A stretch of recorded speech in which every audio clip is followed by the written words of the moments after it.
Introducing a handy utility for scrambling, encoding, and ciphering text.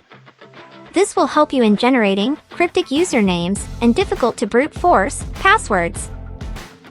To make it simple and easy to use, it is available in the form of Microsoft Excel add-in. This empowers you with simple-to-use formulae which will help you to transform simple texts into cryptic usernames and passwords.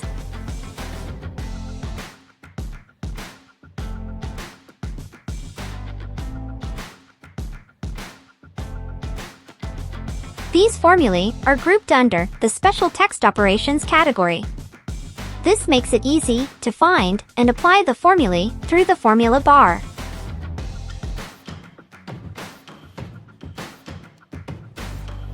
As you see, each time the formula is executed, you get different variants of the encoded text.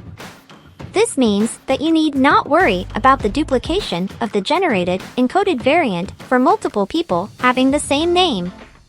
The practical use of this will be to generate cryptic usernames to be used in places where your personal identifiable information might be at risk of exposure, such as playing an online game or in unknown forums which you want to access, but still prefer to be anonymous. Moreover, the formula for encoding the names also facilitates for applying salt. This means that you can further add a special character and a number to your encoded name. This further helps to add additional uniqueness to your cryptic username. Having seen that, let's now explore the another beneficial formula. The Generate Passcode formula will help you transform any simple phrase into a complicated-looking cryptic password.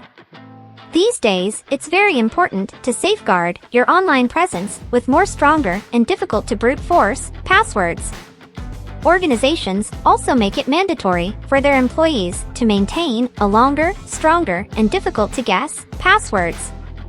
What makes it more complicated is that you need to change the password periodically during shorter intervals. This makes it too difficult to come up with a unique and stronger password each time as our mind runs out of words. If you see, at first glance, the passwords will appear to be gibberish. But if you closely notice, you will realize that every number and the special characters are the substitutions of the alphabets in the phrase. This way, you do not need to remember the cryptic password, but instead, the passphrase. Initially, it will be difficult for you to remember the substitutions of the alphabets, but you can just load up this formula and pass the phrase to recover the password. Eventually, as you get to know the substitutions, you shall be able to type the passwords by just remembering the passphrase. Moreover, your password becomes too complicated for any password cracking algorithm to crack it because of the heavily loaded combination of numbers and special characters.